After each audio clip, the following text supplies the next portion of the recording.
모든 여행은 메신저 싸움에서 시작되었다. 어쩌다가 여행 에세이를 9년째 쓰고 있는지 모르겠다. 종종 소설보다 뒤에 붙은 작가의 말이 재밌다는 말을 들어서 에세이도 쓸 수 있을 줄 알았더니 예상과 달랐다. 쓰다가 멈추고 쓰다가 지우고 쓰다가 고치며 시간이 흘러버렸다. 이 지난 여행의 기록들은 사실 여행 그 자체보다는 여행을 하며 안쪽에 축적된 것들에 중점을 두고 있는 듯하다. 좋아하는 친구들을 만나러 멀리 가서 맞닥뜨린 이야기보다 더 이야기 같았던 순간들을 마음속 걸음망으로 걸러내 정리해 두고 싶었다. 나를 처음 여행하게 만든 엘은 대학 때 친구이다. 엘은 이 글에서 본명을 써도 된다고 흔쾌히 허락해 주었지만 소설에서는 식인 괴물로 만들거나 목성에 얼어붙은 위성에 보내버려도 에세이에서는 최대한 보호해주고 싶어서 이니셜을 쓰기로 한다. 진짜 사람들과 진짜 있었던 일들에 대해 쓰는 것이 이렇게 어렵다니. 에세이 작가님들을 더욱 존경하게 되었다. 압축과 재편집의 과정이 있기 때문에 어느 정도는 픽션에 가까워지지만 거리감이 달라 한없이 어색하기만 한데 여행책을 좋아해서 오래 소비해왔으니 한 권쯤 용기 내어 갖고 싶다.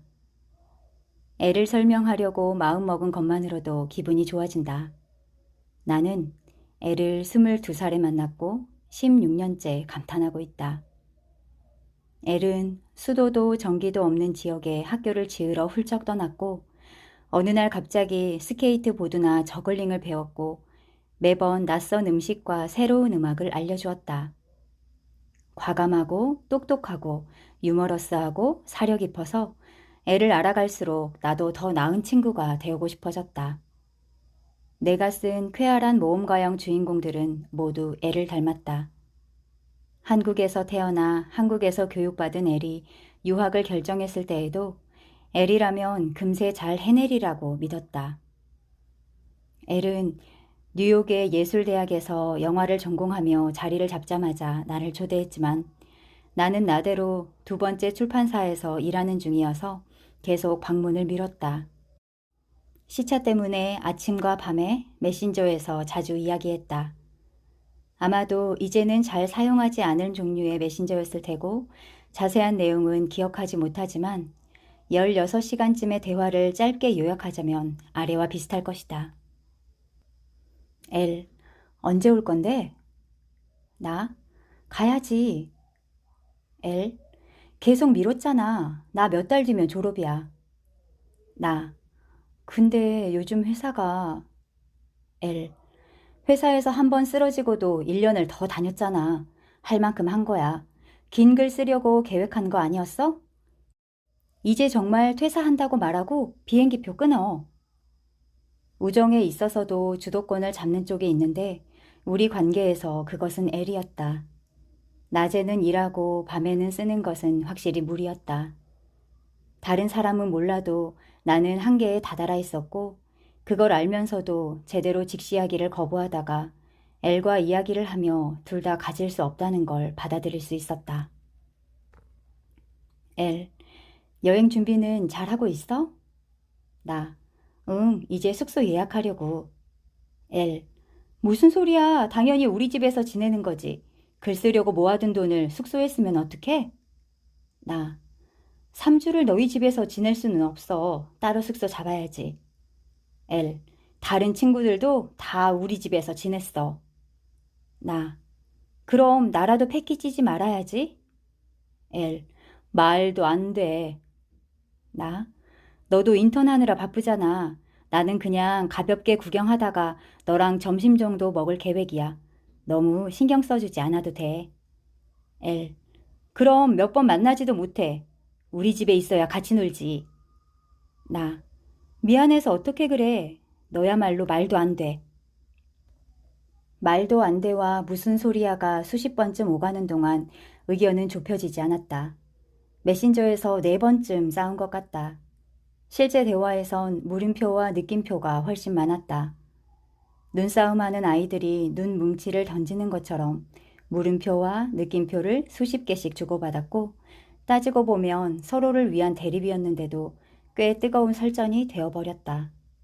아무리 생각해도 엘의 집에서 그렇게 길게 지내는 것은 민폐인 것 같아서 이기고 싶었다. 그러나 관계의 주도권이 엘에게 있다 보니 끝내 졌다. 숙소 예약을 강행하면 엘이 진심으로 화낼 것만 같아서 마지막 순간에 포기한 것이다. 지고도 실감이 안 났다. 내가 맞는 것 같은데 왜 졌지? 친구야, 너는 정말 멋진 아이지만 이상한 데서 격하게 고집이 세구나. 어쨌든 많이 보고 싶었으므로 여행을 크게 즐기지 않으면서도 뉴욕까지 날아갔다. 웬만큼만 가까운 친구라면 스리슬쩍 변명하고 가지 않았을 텐데 누군가를 좋아하면 확실히 무리하게 된다. 아끼는 마음의 척도를 얼마나 무리하느냐로 정할 수 있지 않을까? 2012년 5월의 일이었다. 그때 쓰기 시작한 에세이를 아직도 쓰고 있는 것이다. 이게 웬일이람? 덕분에 시간이 크레이프 케이크처럼 쌓여서 더더욱 묘한 글이 되고 말았다. 왜 여행을 즐기지 않느냐면 어렸을 때 아팠기 때문이다. 초등학교 4학년 때부터 중학교 2학년 때까지 소아 뇌전증을 앓았다. 부모님은 수학여행이나 수련회를 갔을 때 내가 발작을 일으킬까봐 걱정하시곤 했다. 다른 사람들에게 알려지지 않길 바라셨던 듯한데 이렇게 두 번째 챕터에서 시원하게 말해버린다. 문학 출판계에 들어와 가장 좋았던 건 사람들이 아팠던 이야기, 아픈 이야기를 무척 아름다운 방식으로 마구마구 해버린다는 점이었다. 첫 회사에서 한 시인의 인터뷰 자리에 갔던 적이 있는데 나와 같은 소아 뇌전증을 앓으셨다고 아무렇지 않게 말하셔서 듣고 있다가 놀라움과 해방감을 느꼈다. 말해도 되는구나. 왜 말하면 안 된다고 생각했을까? 약한 부분을 햇빛 아래 드러내는 일이 중요하다는 걸 그때 알게 되었다. 전 연령대에서 1000명의 4~5명은 뇌전증을 앓고 있다고 한다. 머릿속에서 전기 신호가 다르게 달린다는 이유로 맞닥뜨려야 하는 위험과 오해는 남들이 상상하기 어려운 종류의 것이다. 혹시 같은 병을 앓았거나 앓는 분이 이 책을 읽는다면 지지하는 마음을 보내고 싶다. 마지막까지 망설였던 것은 내가 쓰는 글들이 다소 엉뚱하고 기괴하다 보니 혹 오해를 더할까 하는 걱정 때문이었다. 깨어있는 상태에서 쓰러지는 발작이 가장 위험하지 않을까 추측한다. 나의 경우 잠들었을 때 부분 발작을 일으켰다. 숨을 쉴 수 없어서 깼다. 마치 거인이 내 목을 밟고 서 있는 것만 같았다. 숨을 쉬기 위해 발버둥 치면 아슬아슬할 정도로 위험한 시점에 다시 호흡이 돌아왔다. 오류가 난 컴퓨터를 억지로 껐다 켜는 것과 비슷한 느낌이었다. 때로 얼굴 일부나 한쪽 팔이 마비되기도 했다. 누워있을 때 발작을 일으키는 것은 상대적으로 부상의 가능성이 적었지만 늦은 밤 혼자 겪으며 내면이 천천히 조각되었다. 치료를 위해 계절마다 대학병원의 층층을 엄마 손을 잡고 오락가락했다. 피프티 피플을 쓴 것은 친지 중에 대학병원에서 일하는 이가 많아 인터뷰 대상자를 소개받기 쉬웠겠지만 단순히 그것만은 아니었던 듯하다. 뇌파 검사를 위해 머리카락 속에 풀을 잔뜩 바르면 프랑켄슈타인에 나올 만한 헤어스타일이 되었고 MRI 기계 속은 몸이 굳도록 추웠다. 그런 유년의 기억들이 내 안에 남아있어서 병원 이야기를 쓰게 된 것 같다. 혼자 느끼는 외로움도 다른 사람에게 느끼는 친밀감도 극대화되는 공간을 소설 안에 세워본 것이다. 그래서 여행을 즐기지 않았다. 낯선 상황에서 피곤하면 발작이 일어나곤 했으므로 의식적으로든 무의식적으로든 피했다. 치료를 받고 성장하며 발작은 사라졌고 다행히 아직 재발하지 않았지만 갑자기 재발하는 경우도 적지 않다고 들었다. 그렇게 돌아오는 발작이 더 위험할 수 있다고 한다. 뉴스에 그렇게 사망한 이의 사례가 보도되면 먼 나라에 모르는 사람인데도 슬퍼진다. 얼마 전에는 할리우드 배우 캐머런 보이스가 겨우 20살의 나이에 뇌전증으로 인한 수면중 발작으로 사망했다. 할리우드의 배우라서 알려진 것이지 비슷한 죽음은 지구 곳곳에서 조용히 일어나고 있을 것이다. 한편으로는 안정적인 현대사회에서도 모두가 평균 수명을 누릴 수 있는 것이 아니라는 사실을 똑바로 마주본 사람들이 인생에서 중요한 선택을 더 잘한다고 여기기도 한다. 어떤 일을 할까 말까 망설여질 때는 만약 내가 4년 후에 죽는다면 후회될까? 8년 뒤라면? 하고 가정해보는 것만으로도 한결 명확해지기 때문이다. 아팠던 사람들은 자기 인생을 미래 완료형으로 생각하는 경향이 있다. 꿈은 마르그리트 듀라스처럼 70대에도 활발히 작품 활동을 하며 50권까지 쓰는 것이지만 충분한 수명을 누리지 못한다 해도 요절한 사람이 아니라 11살에 죽을 수도 있었는데 죽지 않고 있는 힘껏 살았던 사람으로 기억되고 싶다. 뵐 때마다 무병장수를 빌어주시는 독자분들께 부응하기 위해 건강검진을 열심히 받고 있긴 하다. 어쨌든 발작을 해도 딱히 건강한 젊음이었던 적은 없다.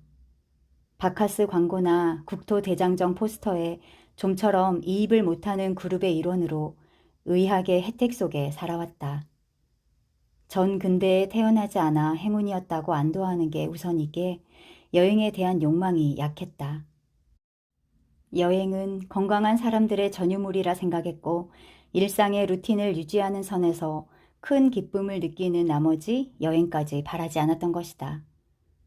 큰 결심을 하고 여행을 갈 때는 바탕화면에 유서에 가까운 지시사항을 남기고 담당 편집자님께 그때까지 쓴 원고를 예약 메일로 전송해 두기도 했다. 매번 살아 돌아와서 잘 취소했지만 생각해보면 살아있는 상태가 너무 신기하지 않은지? 꼭 개인적 이야기, 사람들의 얘기뿐만 아니라 전반적으로 그렇다. 지구가 초속 30km로 뱅글뱅글 돌아가고 있는데 그 위에 온갖 동식물들은 38억 년 동안 생겨났다 멸종했다 하며 보글보글 지내왔다는 것이. 우주는 죽어있는 게 더 자연스러운 상태인데 어떻게 다들 살아있지? 거의 매일 놀란다. 심장이 태어나서 지금까지 뛰었다니. 신경을 쓰지 않는데 호흡이 계속된다니. 산책만 나가도 흥미로운 발견을 하고 화분에 새 잎이 나면 기분 좋은 충격을 받는다. 다른 요인들도 있지만 환경주의자가 된 것은 그래서일지도 모르겠다. 아팠던 청소년이 쉽게 경이로워하는 어른으로 자란 것이다. 경의의 스위치가 반발력 없이 딸깍딸깍 눌리고 말아서 다른 아팠던 사람들을 조사해보면 얼마나 비슷한 성향일지 궁금해진다. 나의 노래를 부르며 행진하는 스머프 같은 성격이 좀 부담스럽다는 평을 들을 때도 있는데 나름의 맥락이 있다.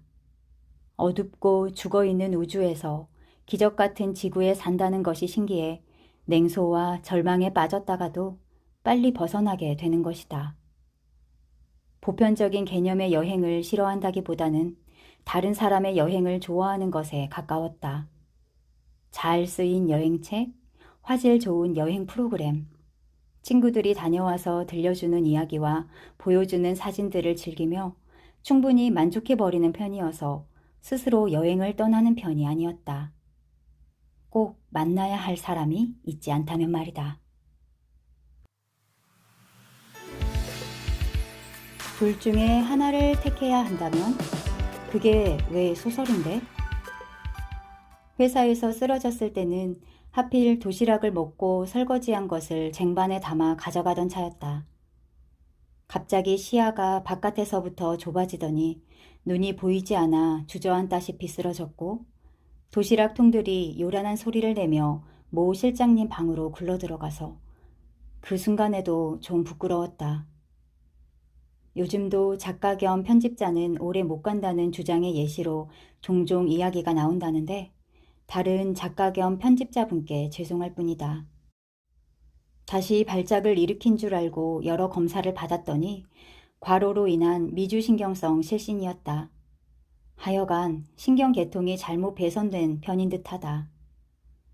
퇴사하던 날을 생각하면 아직도 아득하다. 4층 건물을 돌며 퇴사 인사를 하다가 마지막으로 관리부에 다다랐을 때 눈물이 터져서 관리부 선배들이 티슈를 줬던 게 기억난다. 편집자 생활을 꽤 좋아했다. 싫어서 그만둔 게 아니었다. 작가로서의 커리어가 하얀 곡선을 그리고 있었기 때문에 망하지 않으려고 그만둔 것이었다. 멀쩡한 정규직을 포기하고 자발적으로 비정규직을 택하다니 스스로도 어이가 없었고 두려워서 눈물이 절로 났다. 이제와 돌아보면 맞는 선택이었지만 그땐 그렇게 생각할 수가 없었다. 상황이 좋지 않다는 것은 어렴풋한 느낌 같은 게 아니었다. 편집자였기에 냉정하고 객관적인 판단을 할 수 있었다. 덧니가 보고 싶어와 지구에서 하나뿐은 초판도 다 팔지 못했다. 천부남짓 팔렸는데 그랬을 때 세 번째 책은 불가능해 보였다. 설령 겨우겨우 낼 수 있다 하더라도 결과는 미미할 게 뻔했다. 마케팅 자원이 한정적이다 보니 출판계에서는 모든 힘을 쏟지 못한다. 발간하는 책들 중에 미는 책은 소수인 현실에서 어떻게든 미는 책 쪽에 들지 못하면 작가로서의 수명이 짧아질 수밖에 없었다. 밀지 않은 책이 큰 호응을 얻는 일이 아예 없는 것은 아니지만 매우 드문 편이어서 적은 확률에 기대를 걸기는 어려웠다. 그러니 기이한 이야기지만 편집 일을 그만둔 것은 편집자로서의 판단이었다. 문학상을 받아야겠다고 생각했다. 문학상 수상작은 상금을 판매로 회수해야 하는 책이므로 자동으로 미는 책이 되었다. 두 권의 책을 실패한 상황에서 신인이 성장할 통로가 많지 않던 당시로서는 그것이 거의 유일한 선택지였다. 장르 쪽에 잘 쓰는 사람 없던데요? 세랑 씨도 제 등단이나 하지 그래요? 문단 사람들의 도발을 며칠에 한 번씩 당하는 것도 이를 갈게 만들었다. 일단 들어가서 다 뒤집어 버려야지. 그런 민망한 치기도 분명히 있었다. 돌이켜보면 차라리 2년쯤 기다렸다가 웹이나 영상처럼 새롭게 흥하는 분야로 가는 것도 좋았을 듯한데 끊임없이 공격받다 보면 판단력이 흐려지고 만다. 장르 소설가들이 늘 화가 나 있는 것처럼 보이는 까닭은 내내 부하가 치이는 말들을 듣기 때문일지도 모른다. 장르를 모르면 장르 이야기를 하지 않으면 될 것을 왜 그렇게들 무례하게 구는지 모르겠다. 예전보다 덜하지만 여전히 그런 경향이 남아있다. 그때 들던 생활비를 감안해서 2년을 여유 있게 버티며 글을 쓰기 위해 3천만 원을 모았다. 아무도 내 시간과 내가 버는 돈을 필요로 하지 않았으므로 오로지 나 자신을 위해 모으면 되었다. 인생의 그런 시기는 매우 드물었고 노력했다기보다는 운이 좋았다.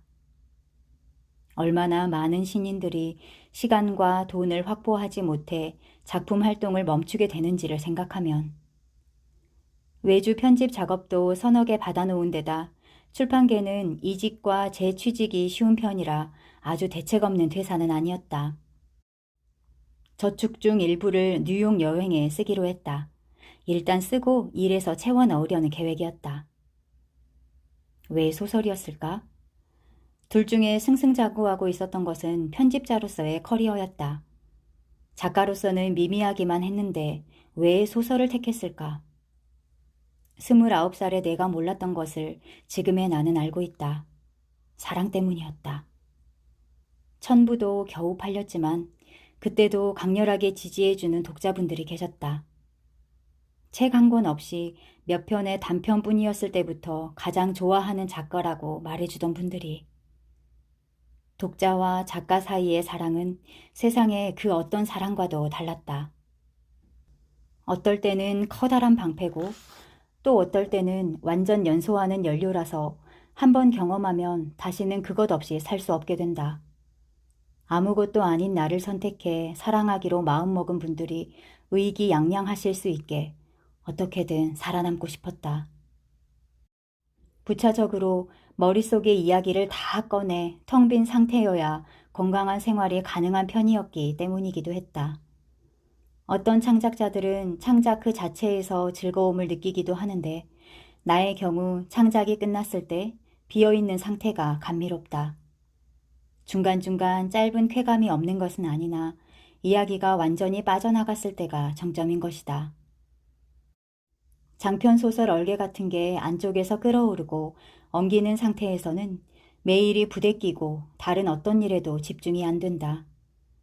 스스로를 이야기가 지나가는 파이프 정도로 여기는 편인데 그 통과가 지연되면 문제가 생기고 마니 사실은 선택지가 없었던 것인지도 모른다.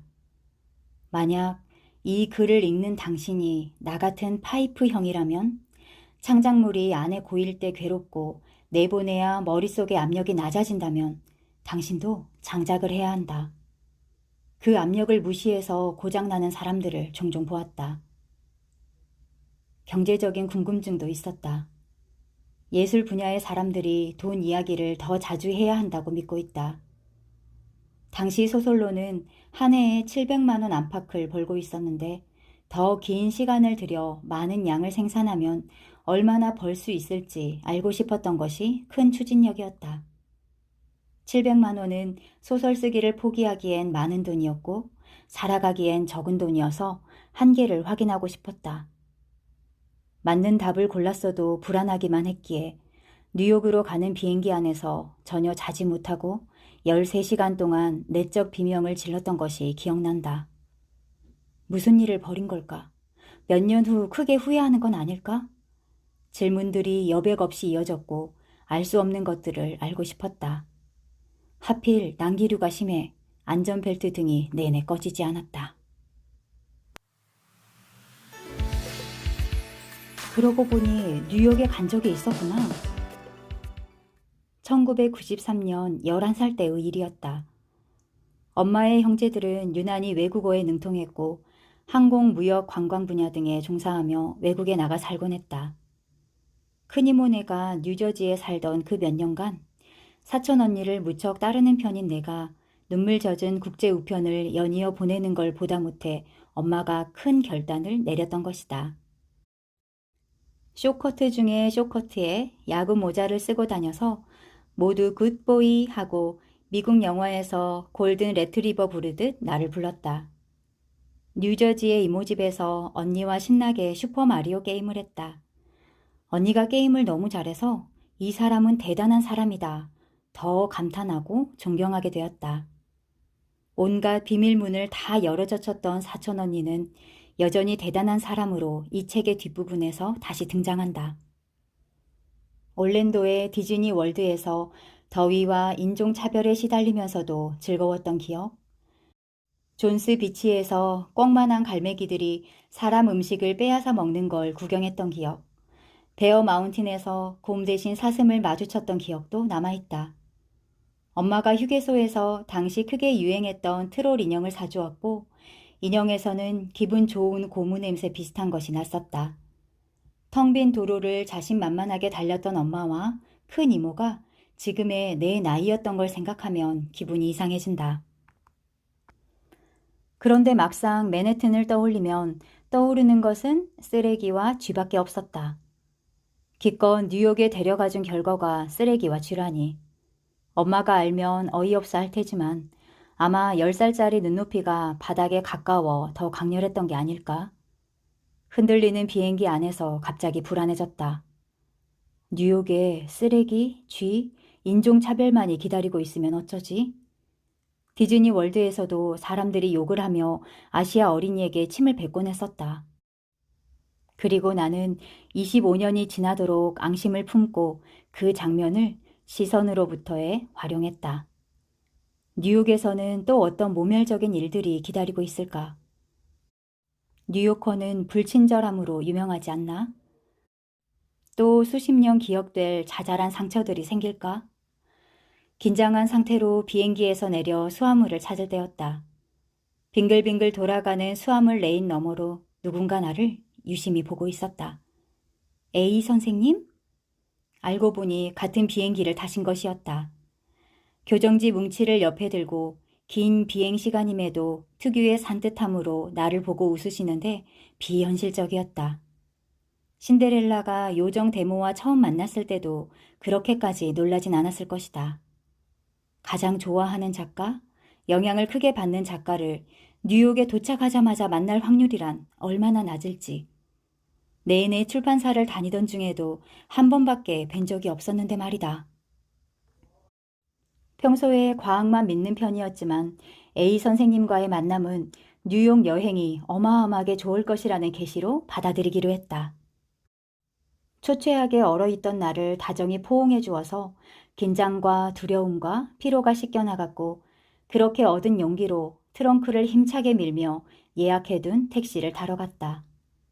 케네디 공항이 익숙한 듯 아닌 듯 했다. 회사를 그만두고 왔다고요? 바로 전 손님도 지난주 손님도 다 회사를 그만둔 여자분들이었어요. 엘은 아무 택시나 타도 된다고 했지만 불안해서 인터넷에 예약 기록이 남은 한인 택시를 탔는데 기사님은 유쾌한 분이었다. 그 말에 내가 얼마나 보편적인 패턴 속에 있는지 마음이 놓여 웃음이 터졌다. 사실 한 사람 한 사람은 스스로를 유일무이한 존재로 여기지만 대개는 어떤 패턴의 조합으로 이루어져 있는 게 아닐까? 예를 들어 영화 어바웃 타임이 개봉했을 때 주변의 편집자 친구들이 레이첼 맥캐덤스의 앞머리와 옷과 가방을 보고 화들짝 놀랐었다. 너무나 편집자스럽다고. 전 세계의 편집자들은 취향이 그렇게나 겹치는 거냐고 깔깔 서로를 놀렸던 것이다. 특별한 것 같지만 아무도 특별하지 않다. 비슷한 환경에서 비슷한 교육을 받고 비슷한 공동체에 속하면 비슷해진다. 그런 패턴을 확인할 때 스스로가 작아지기도 하지만 이상하게 마음이 편해지기도 한다. 내가 했던 고민을 먼저 한 사람들이 있고 내가 했던 고민을 다시 시작할 사람이 있다는 걸 받아들이면 가벼워지는 것이다. 평범하고 뻔한 내가 흔하디 흔한 이유로 뉴욕에 갔다. 그렇지만 그곳에서 A 선생님을 우연히 뵙고 L과 무엇을 줘도 바꾸지 않을 시간을 보냈으니 특별함은 결국 다른 사람들에서 오는 것 같다. 친구 집은 이스트 빌리지. L이 인턴으로 일하고 있던 영화 배급사에 들렀다. 잠깐 내려온 L과 짧고 진한 인사를 하고 머무는 동안 사용하게 될 보조 열쇠를 건네받았다. L은 보지 않은 새 머리가 많이 길어 있었고 그간 단단해진 분위기가 느껴져서 뭉클했다. 친구의 부드럽고 어린 얼굴과 선이 명확해진 어른의 얼굴을 긴 시간에 걸쳐 알 수 있는 것은 행운인 것 같아 어쩐지 찔끔 눈물이 났다. 다시 혼자 이스트 빌리지의 주소를 찾아갔고 엘리베이터가 없어서 트렁크를 끌고 올라가느라 남은 에너지를 다 썼다.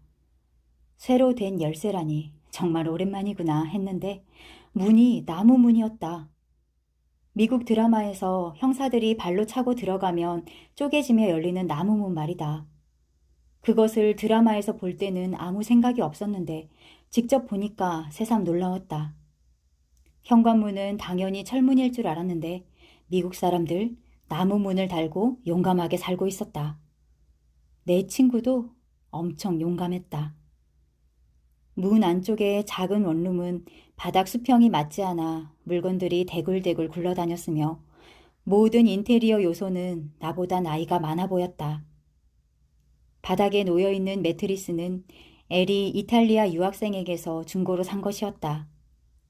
매트릭스의 역사를 잠깐 떠올렸다가 지운 후 여기저기 위트 있게 꾸며져 있는 엘의 집을 즐겁게 구경하다가 비행기에서 자지 못한 잠을 잤다. 엘이 퇴근해서 돌아온 후 함께하는 첫 식사로 24시간 아침 식사를 파는 가게에 가서 소화가 잘 되는 메뉴를 골라 먹었다. 내내 메신저에서 이야기했었지만 누락되었던 부분을 빠르게 나누며 동기화를 맞췄던 기억이 난다. 그날부터 3주간 이스트 빌리지에 살며 이스트 빌리지를 아주 좋아하게 되었는데 영화나 드라마에서 언급될 때마다 웃게 된다. 너 그따위로 굴면 네가 맨해튼에 도착했을 때 처음 살았던 이스트 빌리지의 코딱지만한 아파트로 돌아가게 해준다. 주로 못된 직장 상사가 부하 직원을 윽박지를 때 자주 등장하는 동네 이름이었던 것이다. 이민자들, 학생들, 예술가들의 동네였다. 뉴욕의 다른 부분들도 마찬가지겠지만 24시간 사이렌이 울렸다. 아주 멀 때도 있고 가까울 때도 있었다. 사이렌도 사이렌이지만 LA 창턱은 동네 비둘기들의 다이빙 포인트여서 그것도 굉장했다. 비둘기 떼가 크게 한 바퀴 날 때 그 시작점인 모양이었다. 깔끔하지도 안전하지도 않은데 이스트 빌리지가 뉴욕이 왜 좋았을까? 여행 전에 사람들에게 뉴욕을 간다고 하면 잠시 머문 사람들은 기뻐하며 이것저것 알려주었고 오래 살다 온 사람들은 어째선지 입을 꾹 다물었는데 시간차를 두고 그 표정이 해석되었다. 뉴욕에 특별한 애착과 기억이 있어서 그것을 공유하고 싶지 않았던 것이다. 그렇게 큰 도시를 외계인이 지구를 침공하자마자 맨 처음으로 때려 부수는 도시를 공유하고 싶어 하지 않다니 정말 매력 있는 곳임은 틀림없다. 물론 여행 초기의 뉴욕은 좀 위압적이었다. 일단 그 여행을 위해 일부러 구비한 미러리스 카메라를 처음 며칠은 들고 나가지 못했다. 내가 가방에서 큰 카메라를 꺼내는 순간 거리의 모든 사람들이 관광객이다. 저기 관광객이 있다. 하고 표적으로 삼을 것만 같았다. 오래된 뚝딱이 카메라만 들고 일단 가까운 소호를 걷기 시작했다. 거리 곳곳에 아무렇지도 않게 설치 작품이 있었고 설치 작품인가 싶어서 보면 그냥 누가 버린 가구이기도 했다. 많이 걸은 탓에 밤에 누우면 발이 뜨거워서 피곤한데도 금방 잠들지 못했다. 그래도 그 뜨거움은 어쩐지 기분이 좋았다. 수족 냉증 같은 건 몇 년이고 걸리지 않을 것만 같은 뜨거움이었다.